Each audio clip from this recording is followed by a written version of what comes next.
Welcome to Your Mac Life for Wednesday, August the 23rd, show number 1145. I am your host, Shawn King. Thank you guys very much for joining me here live on the show or via the archive or however you so choose to be tuned in.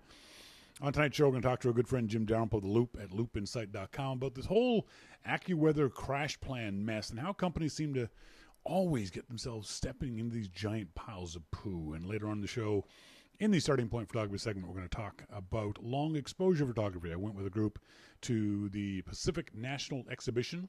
I went with the Gares, actually. Susan and Logan and Greg. The Gares came up here to Vancouver to visit, and we had a chance to hang out with them for a little while at the P&E, and they had a blast, I hope. They came with me and saw the RCMP musical ride, which is a very, very special thing. We'll talk more about that a little later on. But Jim has to take off very quickly, so we're going to go into the Jim segment right away. So stay tuned, just stay with me, and we're going to get Jim on the show in just a couple of minutes. So hang in there.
Welcome back, folks. This is Your Mac Life. I am Shawn King. In our phone room, we've got our good friend Jim Dalrymple of The Loop at loopinsight.com. Jim, how you doing?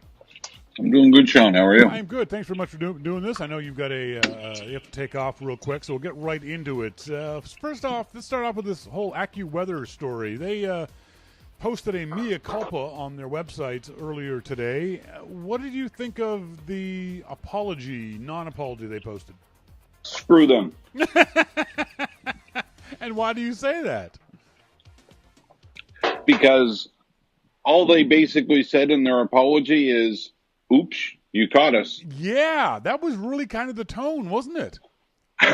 And, this whole stuff, we didn't know that the company was doing that. Yep. So you put just any OSDK in your app? Yep. You don't worry about what it does? I think as usual, Gruber had the best take on this, and the fact that the company Reveal, who did the SDK for them, that's what they do. They sell user data. So how AccuWeather could say they didn't know what Reveal's SDK, what kind of code it had in it. Now, I don't know what kind of code it had in it, but I know from the reports Reveal sells user data. So you got to assume that's what the SDK was going to do. seems pretty logical. It really does, and therefore it seems kind of duplicitous for the folks at AccuWeather to say, "Oh, we didn't know what was going on," kind of stuff. I didn't like their explanation for it. I wish they'd come up with something better. The biggest thing for them is that there are. How about the truth? Exactly. We were using this data for localization or to come up with a better lie, if nothing else. And the thing that's going to kill them is the fact that there are 10,000 other weather apps out there. Someone just posted on Twitter, "Hey, folks, if you have AccuWeather, update the app." No, delete it. There are 1,000 other apps out there that you could use rather than AccuWeather. A better thing to do? What? Stick your head outside and look. Well, sometimes you need long-term weather forecasting. I get that. I've got like 15 weather apps on my phone. Well, stand on your roof and look down. But regardless, don't use AccuWeather. You don't reward companies who do this stuff. Yes, they've supposedly fixed it now, but I don't care if they fixed it. They screwed us to begin with. You only get one shot nowadays to screw things up. You had your shot. We're done. Yeah, I agree.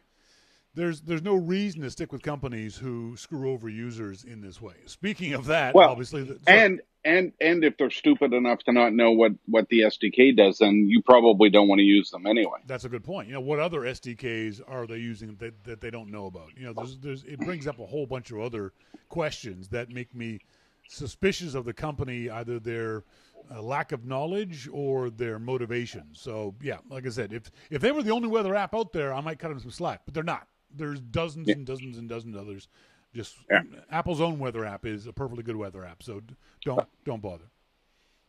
Next up, when it comes to companies screwing up this past week, the folks at CrashPlan did the same thing where they announced that in October 2018 they were going to cut off what seems to be the way they built their business, consumers, and refocusing on a business business-to-business kind of thing. I have less of a problem with this from the point of view of I get why companies have to do this sometimes, why companies want to do this sometimes.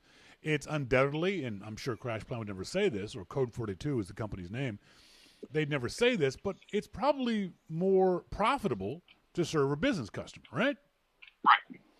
It's probably less tech support. It's probably just easier to do it for business customers. So I kind of get that point of view. That being the case, why were you so upset with CrashPlan? I think CrashPlan doing their whole business on consumers and seemingly lying the whole time that they were preparing to dump them. Yep. And then coming out and dumping them. And, you have companies like Backblaze, who I love those guys. I think that they're a good company and they're a good alternative. So, and that's what they do. So, if you're going to make a decision, don't think you're coming back. Yeah. If all of a sudden the business market starts to fall, don't think you're coming back and going to scoop up some consumers, because they're gone now. If you are a business user and a home user of CrashPlan, would you recommend folks dump CrashPlan entirely, even as a business user? Well, a business, that's different. You got to make your choices in business. Yeah. I mean, I don't know if Backblaze has business things or not, but if I'm going to move, then I'm going to move. It seems like those are the two options for at least Mac users, is Backblaze and CrashPlan. And for the most part, they're fairly even. CrashPlan does have a few more backup features that Backblaze doesn't. I'm sure Backblaze is working on getting feature parity with CrashPlan, hopefully, because the other option is Backblaze can just sort of sit back and watch the money roll in without having to do anything extra. Well, I think right now that's exactly what they can do. And, I've never known Backblaze to just sit around. Yep. So I don't think that they'll do that now. Mosquito says, CrashPlan sounds as though they use consumers to test their infrastructure before going elsewhere. I don't know if that's true, but it's it's certainly possible. And Dave D says Backblaze has its issues as well. Retention was one of them. One of the issues I've heard from folks who use Backblaze is that, as Dave D says in the IRC chat room, they keep your files for 30 days, then bye-bye. So they only keep a rolling list of your files for 30 days. Which for me is not necessarily a bad thing, because you should be doing your backups more frequently than every 30 days anyway. Right? You should be replacing those old backups with new backups more than once every 30 days. But I would like to have myself a full backup, and then, add and delete files from what's on my, or just add files. There is no perfect solution to any of this, but it is something to keep in mind. Someone said that if you see these kinds of companies and it doesn't seem like their pricing model is sustainable, it's not.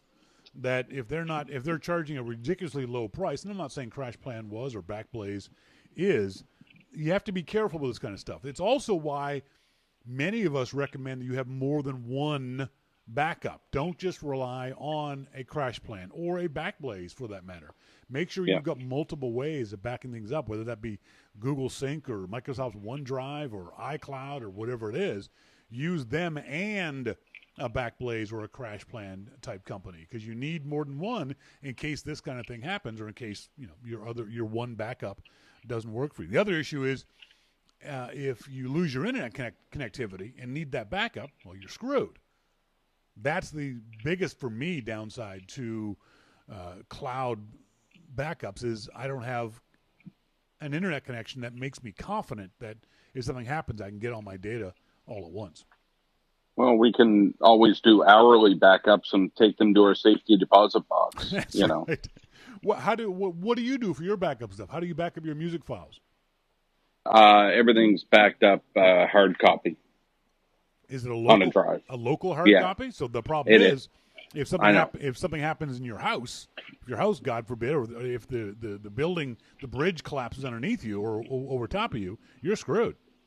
Yeah, if the bridge collapsed where I'm saying, we got bigger problems than my backup. Fair point. Yeah, you have significantly more issues than that. We're going to see somebody in the next week or so put out an article on how to move your files over from CrashPlan to Backblaze, or even Backblaze will post something. You can go to backblaze.com's website and check out their offerings.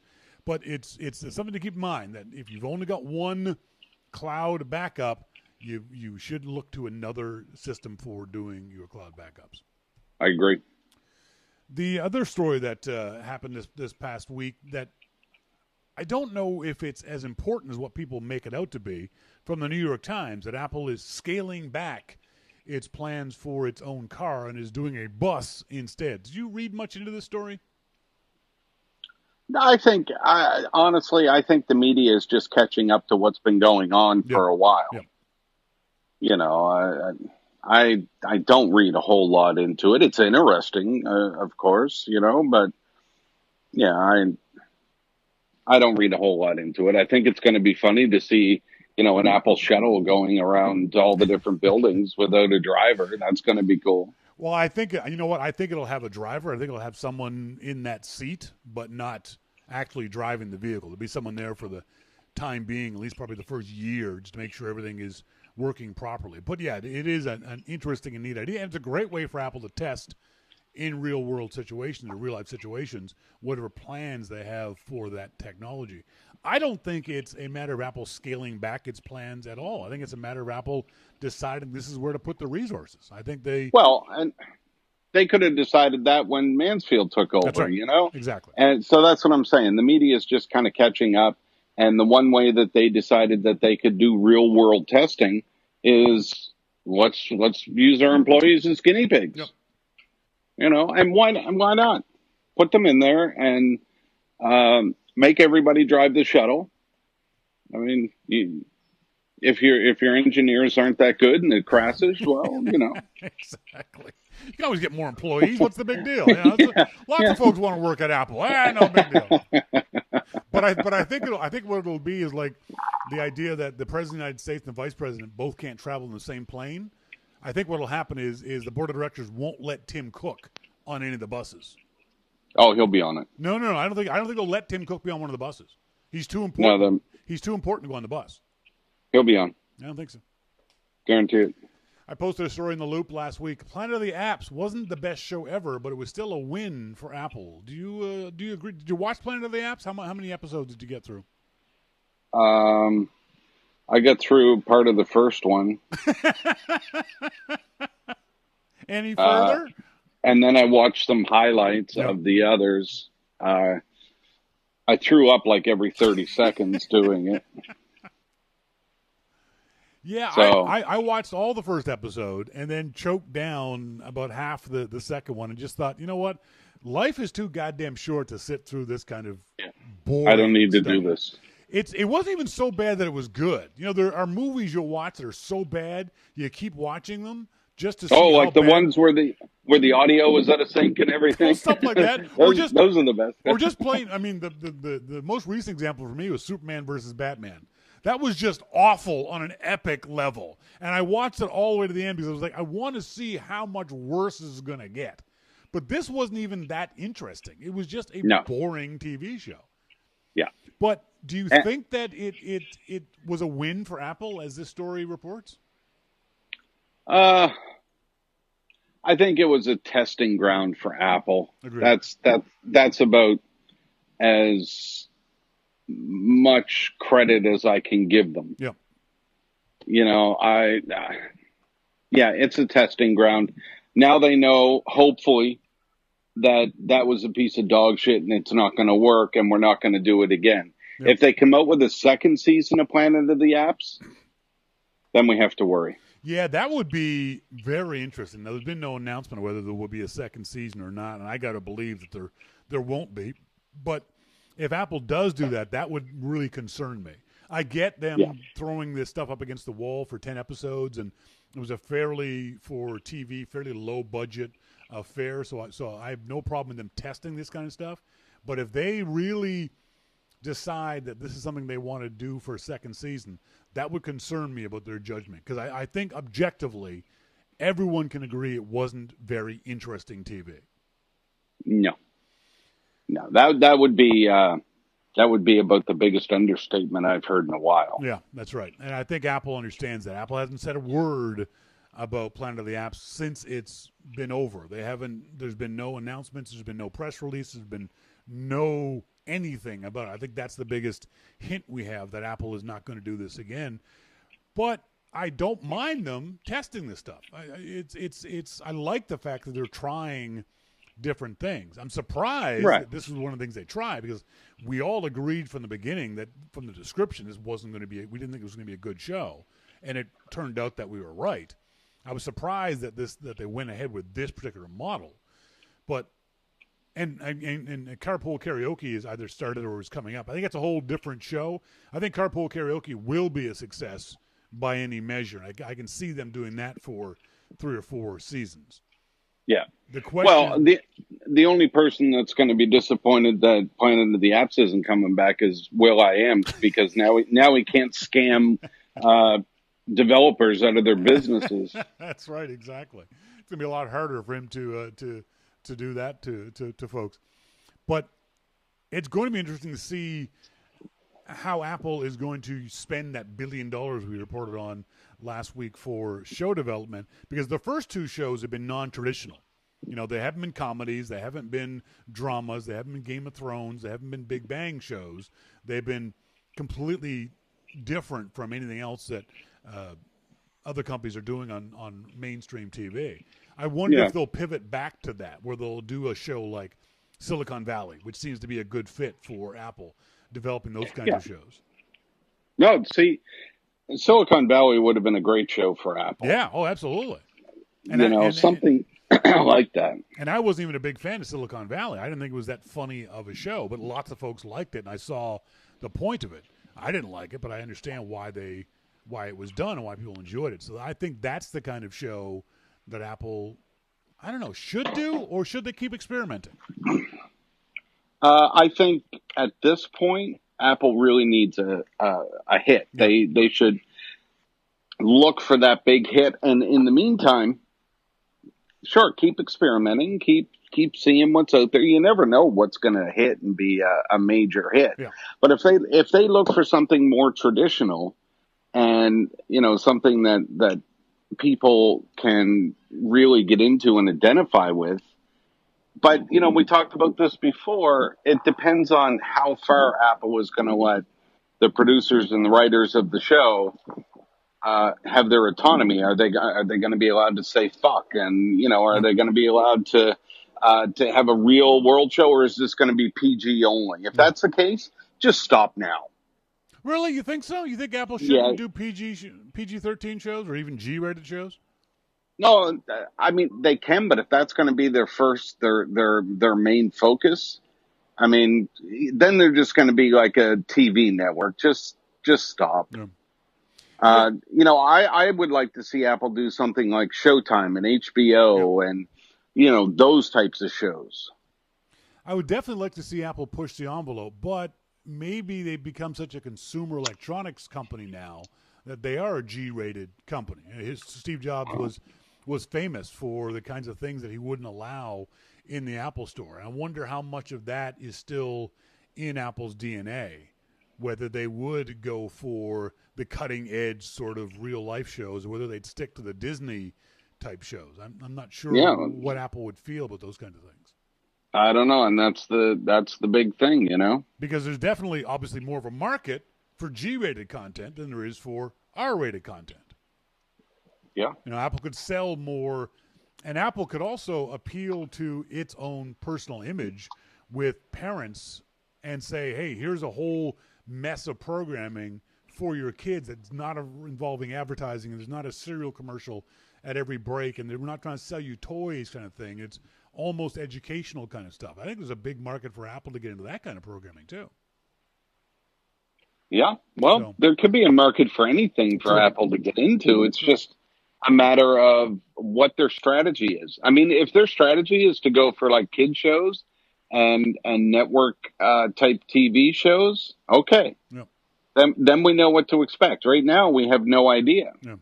And I think Apple was smart in not telling us what they're going to do because it allows them a lot of flexibility to go in whichever direction they want to go. So I don't have a problem with Apple sort of surprising us and telling us when it happens what they're planning on doing. Sure.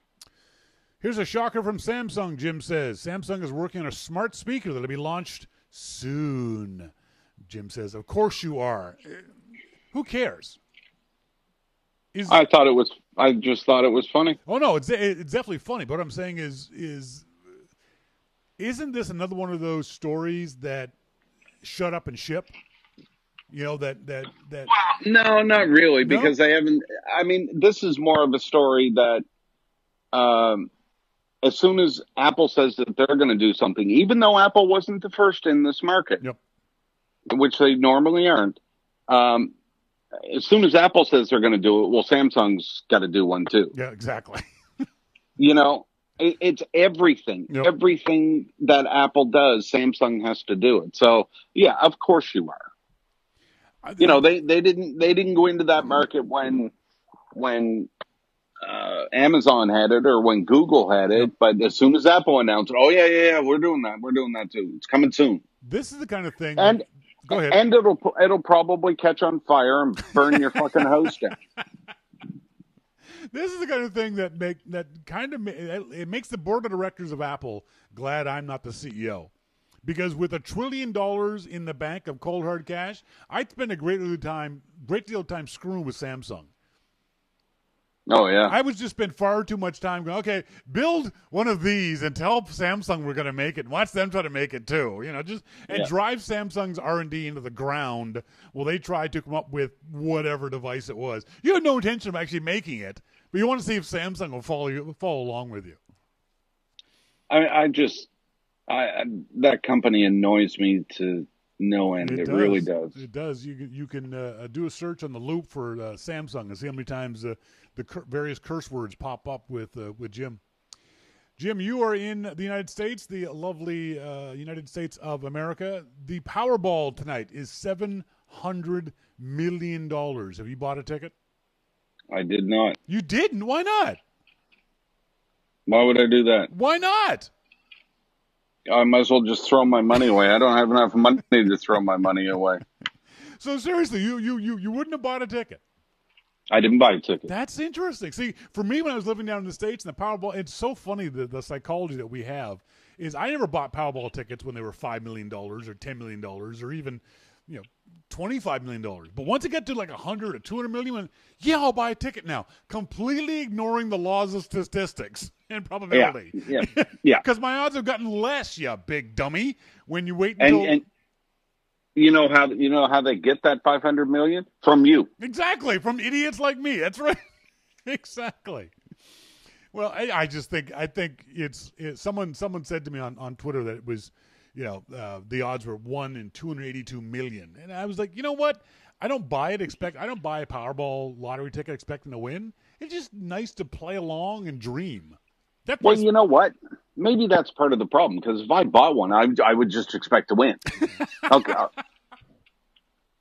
Okay, I bought a ticket. Now give me my money. Where do I cash it? That's right, exactly. I know, Jim, you got to go, so I'm going to let you go. Folks, been talking with Jim Dalrymple, The Loop, at loopinsight.com. Thanks, Jim. Thanks, Shawn. All right, see you, buddy. Bye. Bye. Oh, I forgot. Oh, shit. I've got to thank Jim. I'll try to remember to do it on last week's show. Jim had me on his podcast last week on the Dalrymple Report podcast.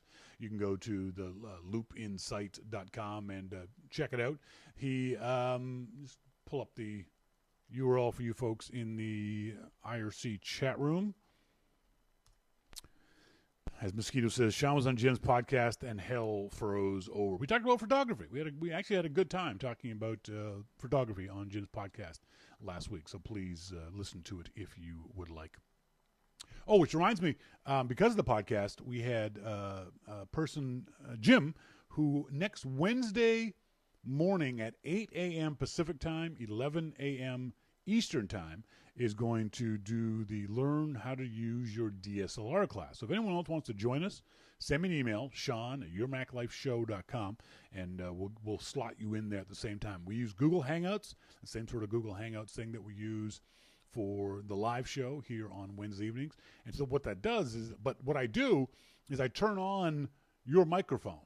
You don't need to have video on, but I turn on your microphone so you can talk back to me. You can hear me do the class, but you can also ask me questions and stop me and have me explain things. And so it's a back and forth. It's a live online, about 2.5 hours class session. So 8 a.m. Pacific time, 11 a.m. Eastern time next Wednesday morning. If you are interested, the classes are for Your Mac Life listeners only, $75 a piece. So send me an email to Shawn at yourmaclifeshow.com if you're interested in taking the class. Speaking of the Powerball, I didn't realize this. I always thought that the Powerball lottery, you had to be a U.S. citizen or at least a U.S. resident before you could buy tickets. But there's a website that is called The Lotter, thelotter.com,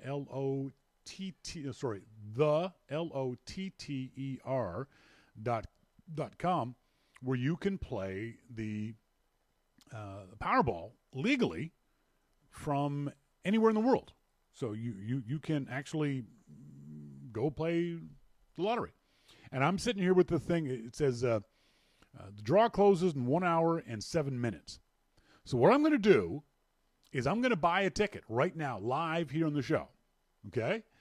And if you want to come in on it with me, send me X number of dollars in PayPal money. So the tickets are going to be, I'm going to buy 3 tickets. Hang on. No, let me buy 5 tickets. I'll buy 5 tickets. No, I can only afford 3. Because if no one does this, I'm out. I'm going to buy 3 tickets. It's going to cost me $30 Canadian. So let me do this. So I hit play, and I enter in my information, in Canada, and I accept terms and conditions. So what you can do is you can send me money, and if we win the Powerball thing, I split the money evenly among whoever joined us. That sound good? What the hell's my credit card number? Shit. Okay, hang on a second. I have to find my credit card number. Stay there. Wait. Don't go anywhere.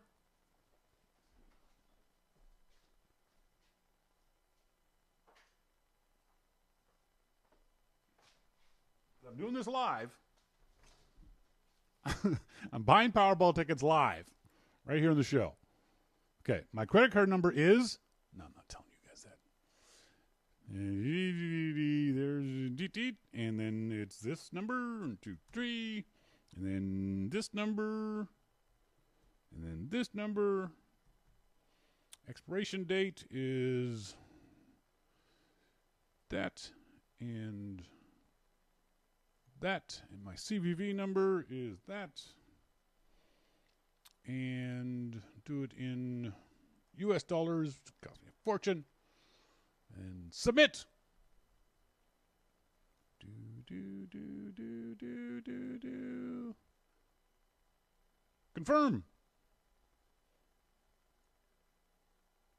And come on.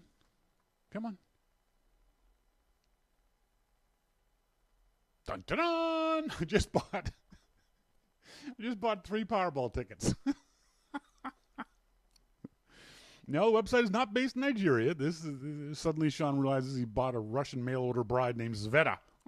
It's not a scam. No, this is not a scam. This is the Lotter.com is a legit lottery company. No, they don't send you a ticket. They send you an electronic ticket. But I've got the numbers. I'll show you guys the numbers.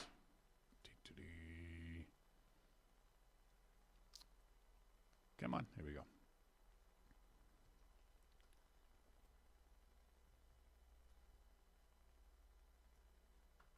Okay, and go to the desktop, my screenshot.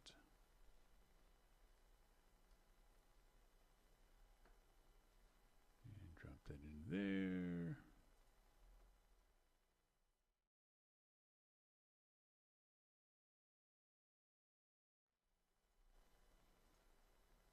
Does that work? Here we go. So there's the screenshot of my lottery tickets. So if anyone, it's over in an hour. So you got only for the live audience. You folks who are the archive, don't bother.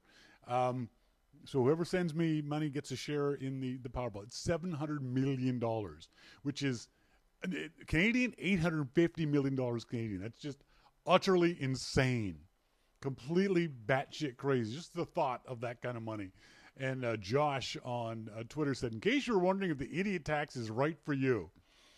So here's just a general way of looking at these lottery figures. He says that the cash option for this lottery, you get $443,300,000. Taxes are going to be $248 million. At a 6% annual return, that's $14 million minus taxes is $8 million, which means your monthly income would be almost $700,000 a month. I can live on that. If I won the Powerball and the government took half of it and I had a monthly income of $700,000, I can get by. I can work with that. Sherry says, you can almost buy a house in Vancouver with that kind of cash. Scott Thrift, what's the PayPal? It is Shawn at yourmaclifeshow.com. You folks want to send PayPal money to me and share in my winnings. And I'll share whatever winnings it is. If I win $10, you get half of it. If it's just me and you get half of it. If there's 3 of us, I get $10. We all get $3.33. Or we roll into the next one. It could be fun. It might be fun. If it's $100, you get 50. Just doing it for the fun of it. There is no chance of us winning the Powerball. Just next to none. But for me, it's just the fun idea. You're participating in this mass delusion is the only way to describe it. And it's kind of fun to imagine what would happen to your life. Like, how would you deal with that psychologically? I mean, the first thing I would do might be to pass out. Literally. It might just be I might just faint right there on the spot. The first thing I would do is take a picture of the ticket, sign the ticket. That's what you always do. You always sign the ticket. take a picture of the ticket front and back, and then put the actual ticket somewhere. So if it was tonight, I'd put it somewhere. I wouldn't even sleep. I know for a fact I would not sleep. Put it somewhere, and then tomorrow morning, the first thing I do is I go to the bank and get a safety deposit box. And I put that ticket in a safety deposit box. I then take the pictures I took and send them to 2 or 3 friends. Not to brag, but just to say, here, hold on to these pictures for me. Then I get online and I find the best attorney in Vancouver who can help me with all this stuff. And I read today, one of the neat ideas that someone said is move, like instantly. Get out of the place where you live, even if you only do it temporarily. Because there's some place, I didn't know this, some place in the States that require the publication of the winner's name. And once they have your name, they can find your address. And long-lost relatives can also find your address. So what they suggested was the first thing you do is just go live in a hotel for a month, 2 months, whatever it is. Don't spend any of it extravagantly. Sure, pay off the credit card bill and have yourself a nice dinner and take a limo somewhere. But don't go nuts and buy a house tomorrow. Talk to the financial planner, talk to the tax attorney. And this was interesting too, talk to several of them. Don't just talk to one. And get references and all that kind of stuff, because last thing in the world you want to do is be screwed over by one of these guys for hundreds of millions of dollars. And the thing I've always said that I don't see anyone else saying, because it's a silly idea, is take X numbers of dollars, and for me it's 100,000, and just blow it. Just blow $100,000. Just buy everything, whatever you want. That's just take $100,000 and just waste it. Get that out of your system. If you want to, buy that new car, or rent something, rent a helicopter ride around Grand Canyon, or whatever it might be. Do something silly with it. And then sit down with the financial planners and the attorneys that you've chosen and figure out how to deal with this. One of the things that you do, too, is you tell everybody who contacts you, and everyone will contact you looking for money, whether they be scams or long-lost relatives or whatever it is. You say, I'm not spending any of it until my attorneys give me approval. Even if that's not true. But that way you take the pressure off of you saying no to family and friends and relatives and strangers, and say, I wish I could help, but the tax attorney won't let me do anything. And that takes a lot of the stress off of you. And then tell as few people as possible. But certainly, I know I would pay off the loans of everybody I know. My relatives, my friends, my family, everyone. I would pay off all their credit card and home loans and car loans and everything else like that. And that's not part of the $100,000 wasting either. That's just what I would do for family and friends and people I like. One of the things I've always wanted to do, if I ever got any significant amount of money, I love the idea, and you hear about it happening all the time around Christmas time at particularly Walmarts that have layaways. I remember as a kid, my mom buying Christmas presents on layaway. And she started buying stuff in July. And for those folks who don't know what layaway is, it's definitely a poor person thing. But it's, you go to a store, you say you want to buy this thing, and you give them X numbers of dollars every week or every couple of weeks.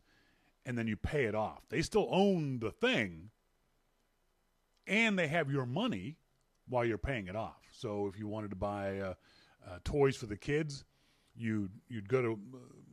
in our case, back home in Halifax, it was Zellers. You go to Zellers, you'd say, I want to buy these toys in July, and then every month, every couple of weeks, Mom would go in and put $10, $50, $100, whatever it was that you could spare on this. I love the idea of going into those stores and saying, all right, who do you have on layaway? I'm going to pay it all off. Or you see it around here a lot. You drive by a school, and so the school's having a car wash or a bake sale for the band to go to Washington State for a competition, or for the arts club to go to something or whatever, I'd walk into the principal's office and say, how much? Really? Pfft, write the check. I love the idea of doing these small little donations as opposed to $1 million to the Cancer Foundation. I much rather like the idea of doing these very, very small, very, very personal kinds of things. I would hang out at a car dealership and wait to see if I could see a family that came in looking at a used minivan.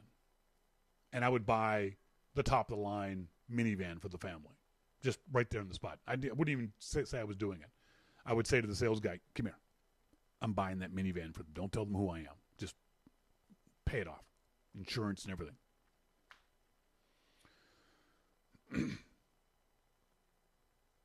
Arcsign says, layaway, poor person's credit card. You pay little by little and get the item when you finish paying for it. Exactly, yeah.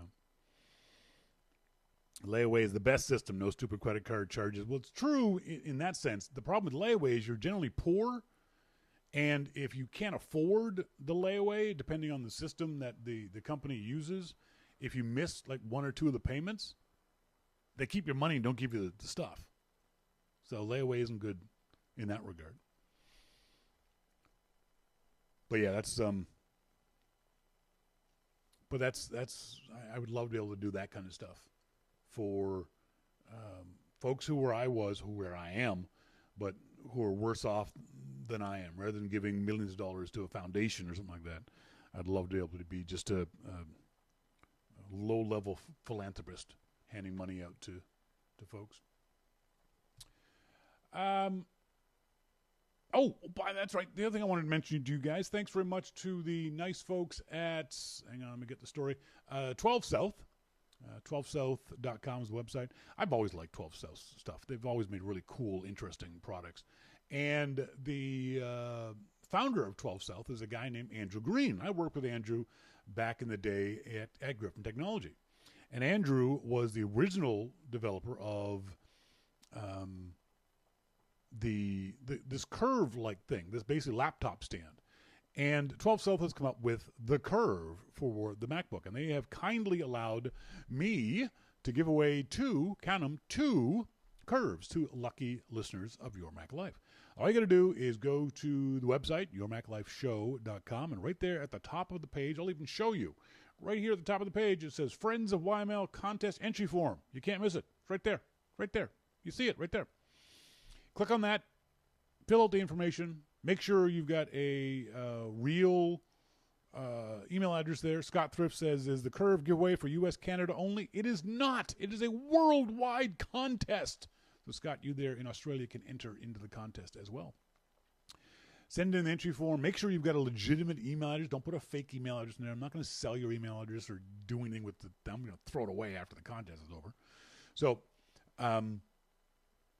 send that in to me, and I'll drop your names into a hat. And then on the first show in September, I'll do a drawing for 2 Curves. For those of you who are smart enough, kind enough, generous enough to be subscribers to Your Mac Life, don't worry about it. You're already entered. Subscribers get automatically entered into any contest that we run. So if you're a subscriber for any amount, whether it be a $2 subscription, $5, $10, $15, whatever it might be, any subscription amount gets you an automatic entry form into the contest. And for every $2 above $2, so 2, 4, 6, 8, 10, 12, you get an extra entry form. So if you subscribe for $2, you get 1 entry form. If you subscribe for $10, you get 6 entry forms. No, sorry, 5 entry forms. Nice math there, Shawn. 5 entry forms. Also, we're going to be doing more contests, too, because in September, I got another contest that's going to run for a month. But this one is going to be for those folks who enter tonight, next week, and then the final drawing will be just before the show. Sorry, the final entries will be just before the show on September, I think it's the 6th is the first Wednesday in September that we will be doing a show. So make sure you send your entry forms in. It doesn't cost you anything. Might as well try. The Curve is a cool product. And the thing I like about the Curve is they finally they finally changed the design enough that it got rid of what I found was the biggest thing I didn't like about the original stands. That they originally came up. I'm trying to see if they've got a picture of it on the website. The original stands, the original design of the Curve, didn't have a lip. It was just a straight downward slope. And it always worried me that your laptop would slide off the front of it. Well, the new version of the Curve has got a lip on the front. I'll show you what I mean by that. Right here on the front of the Curve, rather than that being flat, it's now got a lip on it. And I'll zoom in so you guys can see what I'm talking about. See, there's a little, I don't know what the Curve is made out of. I think it's metal or plastic. But it allows the laptop to not, there it is, a picture of it, not slide off the front of it, which was, to me, was a big deal. So I'm glad to see that Andrew and the folks at 12 South have solved that, my biggest problem with the Curve. Mosquito says, I admire 12 South for the standards they keep. Yeah, they've always done really neat stuff. And also, I also love the fact that they continue to be proudly Mac and Apple only. They have no interest in making products for the Windows side. Andrew Green has been very adamant about that over the years, that he's a Mac guy and his company is an Apple company. So I like them for that too. So go to 12south.com for more information and send in your entry form tonight, all this week if you're listening to the archive, all next week if you're listening to the archive, and we'll do the draw on September the 6th. I perhaps might be going to the land down under, Australia, in December, sometime around the December 8th to December 28th time frame. The lovely Melissa is Australian, and she hasn't been back home to Australia in, I think she said 18 years, so it's been a very, very long time. She's going to be taking her son, Rory, to meet his family that he's never met before in Australia. And she's asked me to come along, and I would love to go to Australia. Less so after speaking to Scott Thrift, because he kind of ruined it for me. Scott Thrift told me about many, many things that are in Australia that are not just unpleasant, but freaking dangerous. Apparently there's a spider in Australia that hides under toilet seats. The hell? What? That's insane.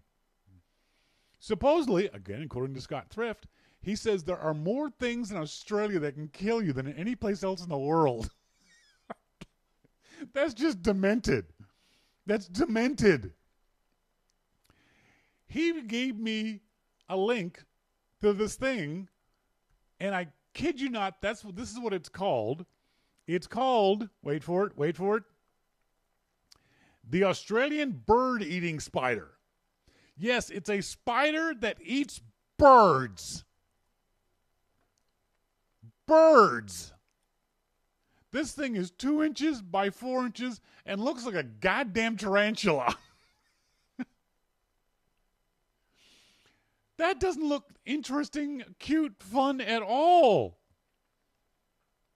And then Scott tells me about this thing, the blue-ringed octopus, which looks beautiful, except it's one of the world's most venomous marine animals.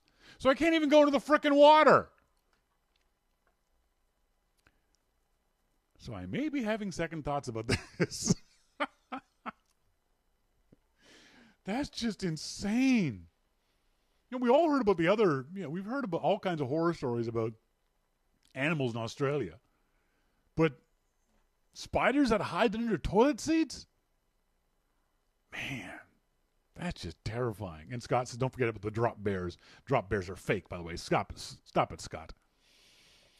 So the idea is that what I'm going to try to do to pay for this to pay for this trip, because the tickets are about $1,300 Canadian, is I'm thinking about doing photography classes in Australia. Melissa is from Newcastle, which is where we'll be staying. So there's Newcastle and Sydney, which is, I guess, is about an hour and a half, 2 hours away, and possibly even Auckland, New Zealand. So the idea is to teach the classes in Sydney, Auckland, and Newcastle, and that would pay for the trip. So thanks very much to Jason Painter for helping me with some information, and also to Scott Thrift for information. If any of our other Australian or New Zealand listeners have any ideas or contacts of people to talk to, then please let me know. I'd love to hear from them in order to see if I can't swing this, because this is about the only way I'm going to be able to pay to go. The other thing is, I'd love to be able to do Your Mac Life there.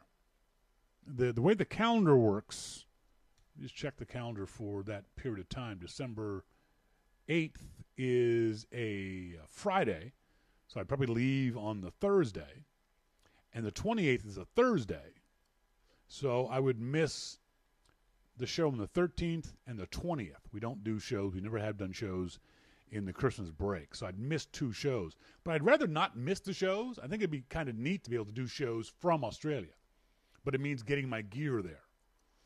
And I don't know if I'd want to carry it on. I think I'd rather ship it.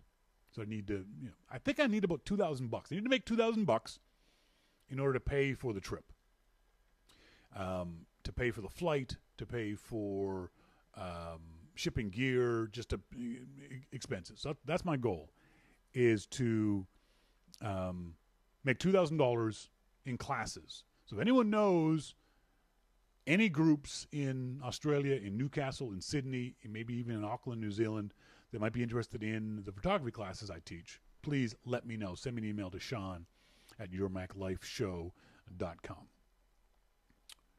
What else did I have going on to show you guys? Hang on a second. There's that. Closing up these windows. Okay.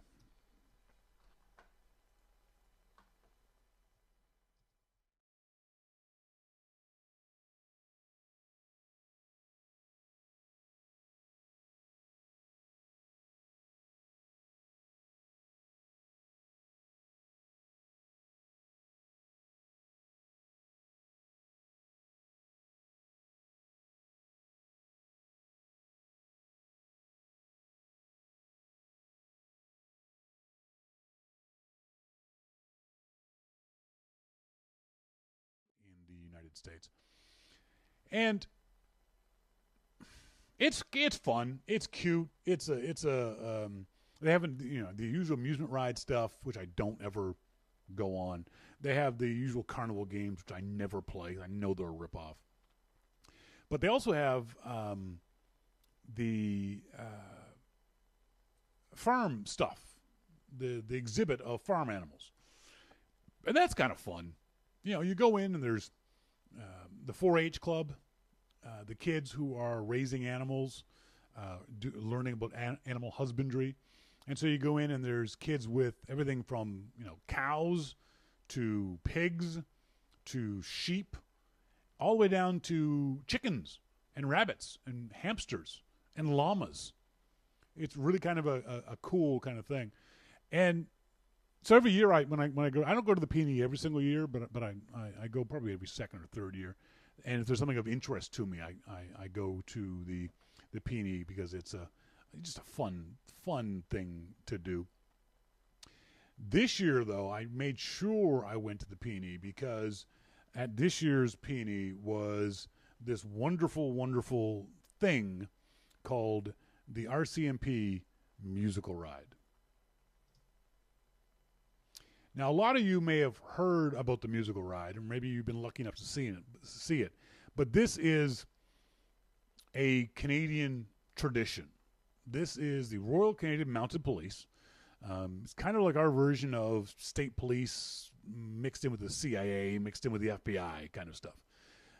But they do this ceremonial thing. You've all seen the red coated RCMP officers. This isn't the regular. This is their dress uniform. This is their fancy uniform. This is not the uniform that they use in their day-to-day work. But they do this wonderful tradition of the RCMP musical ride, and these are police officers who have been taken out of active police duty. They volunteered for this, and they are now going to be riders that travel literally around the world, mostly North America and Canada, doing this musical ride thing. And it's last time I saw it, I think I was about 10 years old. And it's kind of funny that the music hasn't changed, I think, since I was 10. This is such a wonderful bit of Canadiana. It's a little bit cheesy. It's not as fancy as you'd imagine. This is not the Blue Angels. You know, these guys aren't doing things at 100 miles an hour. It's cops and horses. But it's so Canadian that I loved going to. I made sure I was going to be able to get there and see it. Like I said, I hadn't seen it since I was 10 years old, and I'm unlikely to see it ever again. So it was great to see it this one last time. And it's fun. It was kind of cool to watch. I'm a city kid, so I'm not used to horses.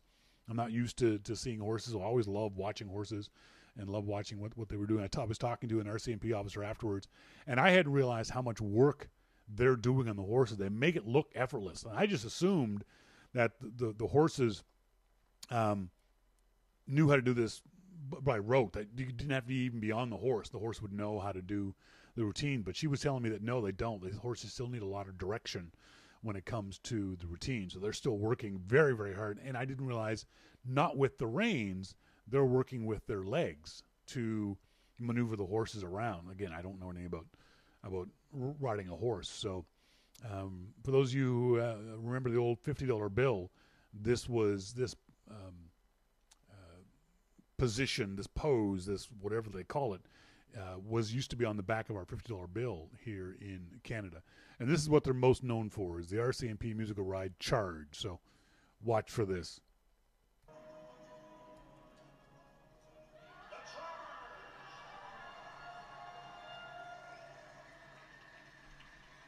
That's kind of cool. It's they don't have much room to do a full blown charge, but they did enough one to get the kids excited. So it was fun. I really enjoyed it. I really enjoy going to the PNE and seeing the musical ride. Like I said, this is a Canadian tradition, part of Canadiana. So while we were there that evening, I went around with my photography meetup group, and the idea was to shoot what's called long exposure photography. And Scott Thrift in Australia had a great question. What does that mean? Well, what that means is generally when you push the shutter button on your camera, on your iPhone or on your DSLR or on any camera, you hear that click, it goes very, very fast.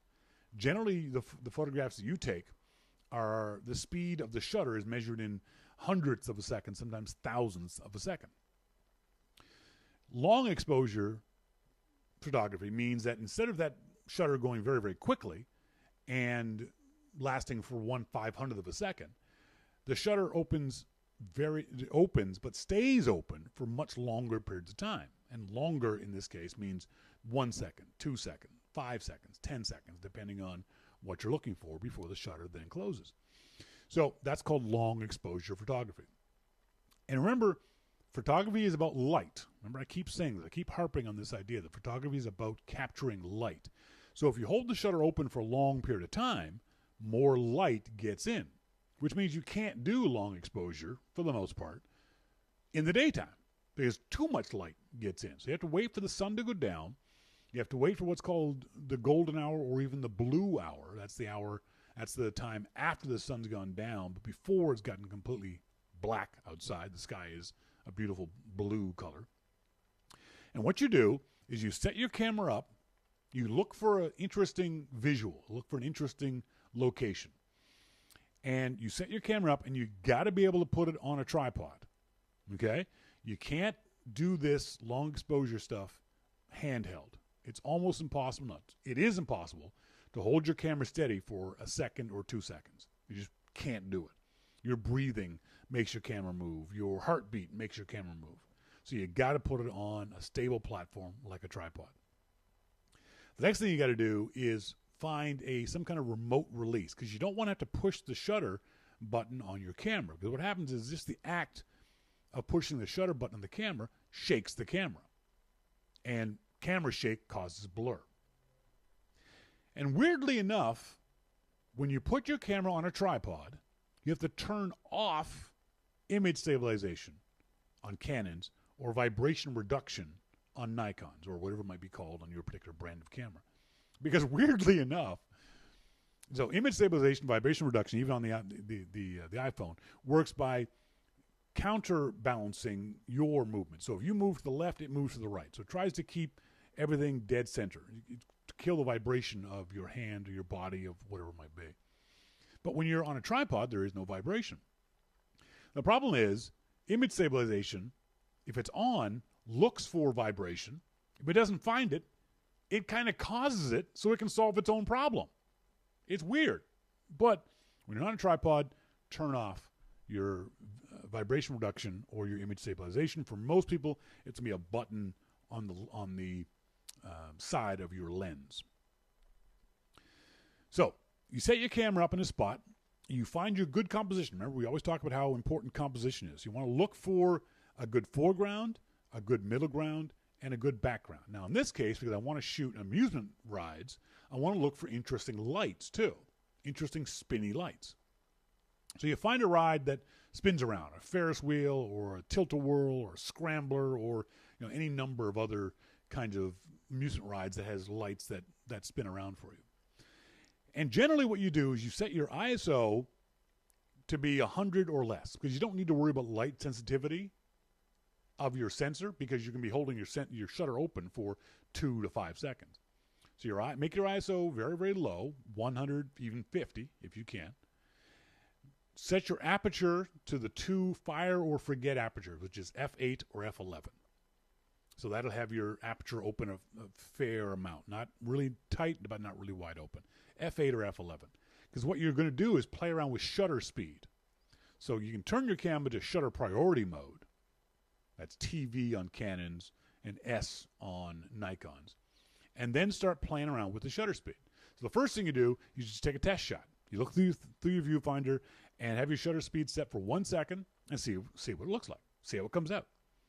If it comes out good, you're set. Take a few shots and you're golden. Generally, though, it's going to be too dark or too light. So if it's too dark, what do you got to do? Remember, you're talking about capturing light. If it's too dark, what it means is your shutter didn't stay open long enough. So basically, you take that 1 second and bump it up to 1.5 seconds or 2 seconds. If it's too bright, you do the reverse. You take the 1 second and bump it down to maybe 0.5 seconds. And take another shot. And you just keep doing that. And the great thing about this kind of photography is once you get your exposure right, once your shots are at the shutter speed that you want, 1.5 seconds or 2 seconds, you can take all kinds of pictures. You're on a tripod. You've got a remote release of some kind, whether it be a cable release or I use an electronic release button on my camera. You can take a bunch of different shots. I'll show you an example of the shots. A couple of now. The other thing is too. I took, what did I do? I took 235 pictures on this shoot on Saturday. I've got 10 shots that came out the way I like them, and I'm only going to show you 3 or 4. That's the ratio that I don't mind. If I take 235 shots and I get 10 good ones and probably 5 ones that I want to show other people, that's pretty good. So don't think every single shot you take is going to come out. I keep telling beginners this. Don't beat yourself up over the fact that not every shot is a winner. It takes a lot of trial and error. It takes a lot of practice to figure this stuff out. Because I've done it a lot, I know that for a given light situation, between 1 and 2 seconds is going to be good for the kind of shots I want to get. And so I can narrow it down very, very quickly. I think my first shots were probably at 1.5 seconds, and I was very, very quickly able to adjust up or down from that and get the shots that I wanted. So here's an example of the shot that I'm talking about. So here is one of the Ferris wheel one of the shots I took. This is a ride that goes that slides up and down on that central post, and those lights the ring lights you see on the outside of it are people in those like swings with lights in the bottom of them. So as they spin, because the shutter stays open, the light has this wonderful smearing quality. along along the path that those chairs are taking. And so I really liked that. I thought that was kind of cool. Now I see up in here, I can't see what it says for speed. Shoot. But you notice that the image is tilted. It's a little off to the side. Well, one of the things I can do in Lightroom is go down here to the camera calibration stuff and click on it and have Lightroom automatically adjust. Hang on. All right, there it is. No, went the wrong way. So Lightroom went the wrong way with the adjustment. So I can go back up here to the top and all the way to the top. It's hard for me to see this stuff because it's oh, there we go. So using this, I can just stop it.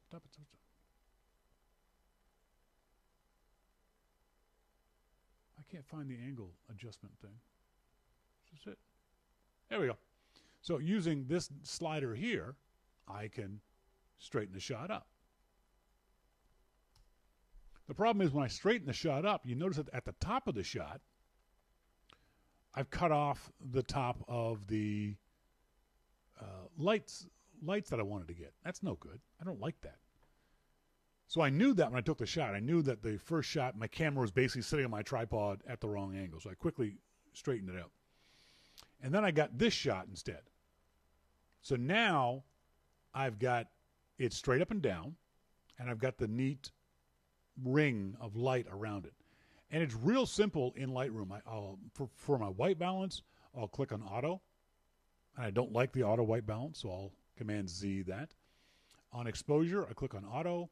I like the exposure setting on this. And now with Lightroom, I just start messing around with these sliders. Just move the sliders back and forth until I get the effect that I want. So just bear with me here for a second while I slide these around. Nope, see, that's too much.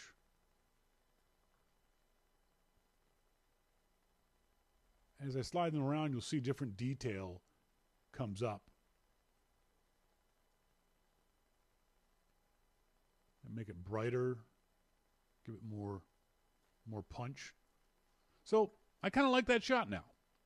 I kind of like the fact that it's quite a bit brighter and is more what I want. Now, if I wanted to, I could crop this because I've got those tree branches above, so I don't want the tree branches.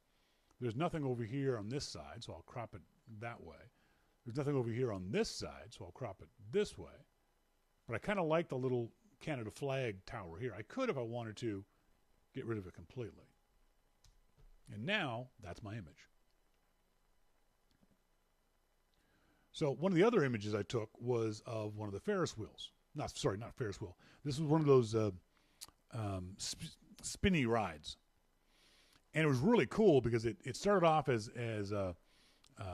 just a flat ride that you got into, and then it tilted up until it was spinning like a Ferris wheel, but spinning fairly quickly. I liked the lights on it, so I decided I wanted to shoot this. So you can see what I did here. I've got, what does it say? It says, looks like it says 1/6 of a second, an f11, ISO 64, and 24 millimeters. So I left my lens zoomed all the way out, because I wanted to get as much of it as I could. And I just started taking shots and seeing what I came up with. So there's the ride just as it's moving up. Here it is again, a little higher. And this is me. Notice the difference in these two shots? I've moved a little bit. Look at the background. I changed my position a little bit to the right or left because I wanted those lights in the background to be more prominent.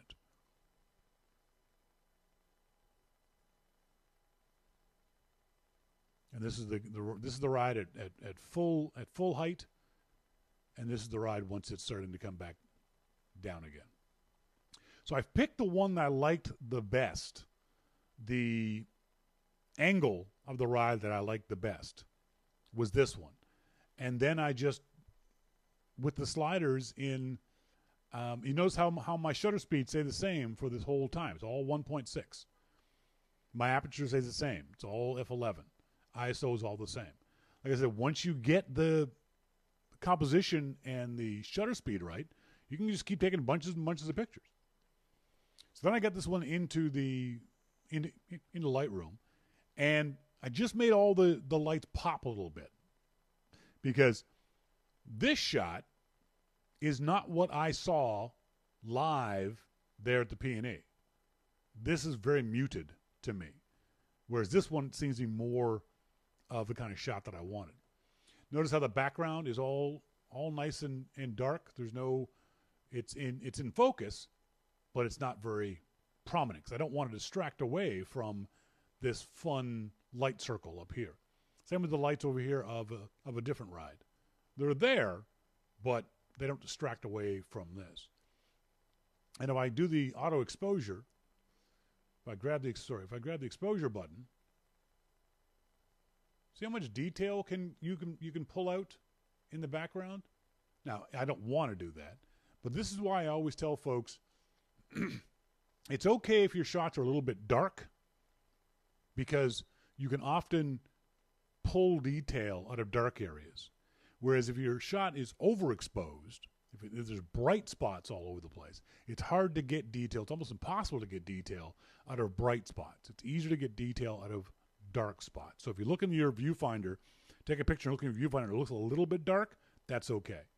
If it looks too bright, then you've got a problem. But if it looks a little dark, you're okay, because you can bump up the dark spots. And so then you got what I think is a nice shot. I like this shot. I think this is kind of a cool, fun shot. It sort of represents what I was looking for at the P&E. I like the way that shot came out.